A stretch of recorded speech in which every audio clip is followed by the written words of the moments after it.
What's going on, guys? This is Real Deal Fantasy HQ with your boy LQ back in for another great episode. And today's episode is Stardom, Sit-em, Week 7. Yes, Week 7. It feels like we're almost through that hump of halfway through the season, and fantasy playoffs are on the way, people. Time is flying. Football is flying. Got some guys this week that need to be in your starting lineup, and then there's some guys that are probably going to shit the bed this week. So I don't want to waste any more time, so let's get right into the episode.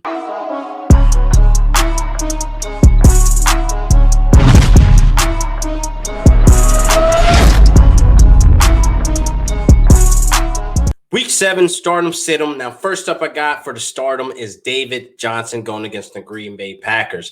Now, the Packers have given up a lot of yards these last couple of weeks. They gave up 100 yards to Ronald Jones, and I definitely think overall, in my opinion, that David Johnson can be a tad bit better than Ronald Jones. Now that Houston is in a better place, they're not in a toxic environment anymore with Bill O'Brien as their head coach. Now, the days look brighter. You know what I mean? Now Houston looks like they're refreshed. The offense is moving along. Brandon Cook's putting up fantasy relevant points.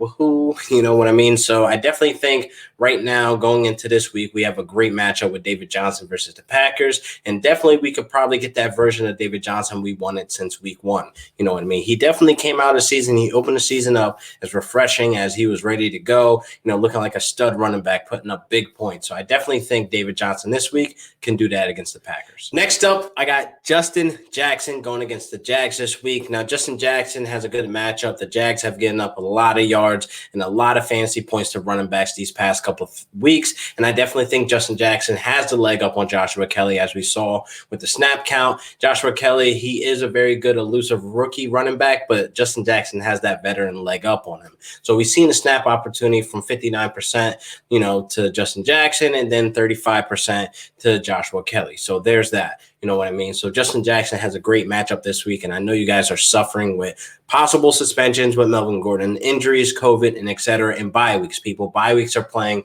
into a factor now with everything else we got going on. So this is the most craziest year with fantasy football, but I think Justin Jackson this week can put up fantasy relevant points for you guys. He can sit nice right in your flex position. Next up, I got Scary Terry McLaurin going against Dallas this week. Now, I feel like Kyle Allen is using Scary Terry as much as he can because, honestly, he's the only wide receiver out there that he could really throw to. So I definitely like that Terry is still giving, us volume with 12 targets, catching 7 of them for like 74 yards. That's not a bad ordeal. Now, I definitely need to see Scary Terry in the end zone for him to put up big points, you know what I mean? So right now, he's been floating between wide receiver 2 and flex. So I definitely think this week going against Dallas, they are a very beat-up Dallas Cowboys right now, people. They lost Dak. Their defense still sucks. So I definitely think this division game can bring a little spark, you know what I mean? And Terry McLaurin goes crazy on them for like a big like 20 to 25 points, you know what I mean? So I definitely like the volume there.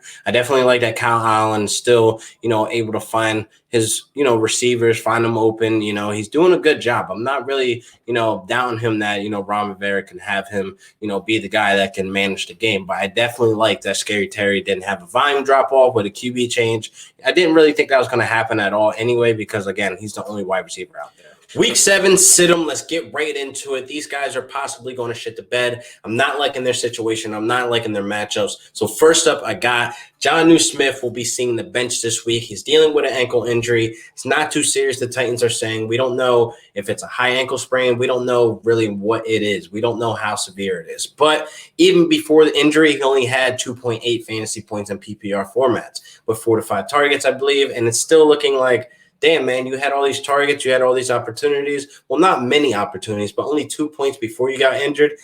I'm not liking it, you know what I mean? And going against the Pittsburgh Steelers this week, I'm also not liking the matchup. The defense is very tough against passing, and I really feel like Jonnu Smith can just put up a little shit burger this week, even if he does play with that lingering injury. I don't like guys that are dealing with injury that are going against tough defenses. The matchup, it doesn't make that much sense to put him in your starting lineup this week. So you're going to be burned. You're going to be very depressed. You're going to be mad, and you're going to be on Twitter, Facebook, Instagram, whatever, shitting on Jonnu Smith. But he's dealing with injury, and he has a tough matchup this week. So cut him some slack. I think rest of the season he'll be fine. But hopefully they sit him just to play it safe, and he can heal up off that ankle injury. Next up, I think this should be a no-brainer, people. Deshaun Jackson, we don't even know if he's fully playing. It's not even a full send yet. But I got people on Twitter. I got people on freaking Facebook, Instagram, Instagram, etc., all social media outlets. Happy Deshaun Jackson's back in lineups. Happy that he's healthy to play against the Giants this week. And it's like, what? You're really going to start him? We haven't seen anything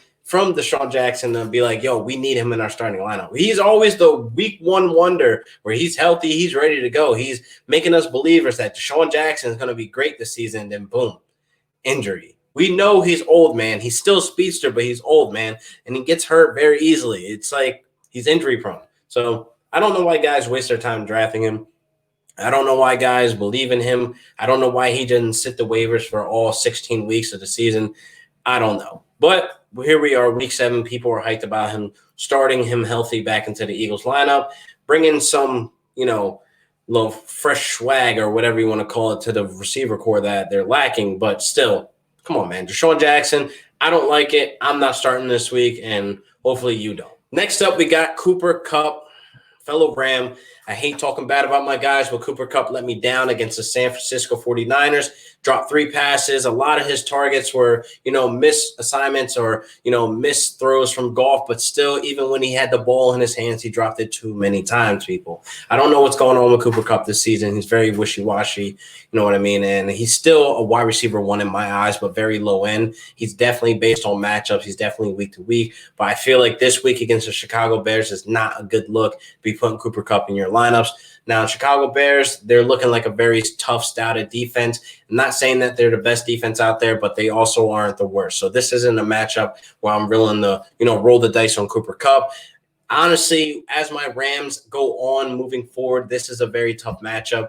San Francisco game was not a trap game, it was a division game. So those division games, those battles are always neck and neck. But apparently they got the best of us. They took Aaron Donald out of the game, blah, blah, blah, blah. Don't want to go into it. But I feel like we're slowly but surely going to get exposed, I should say.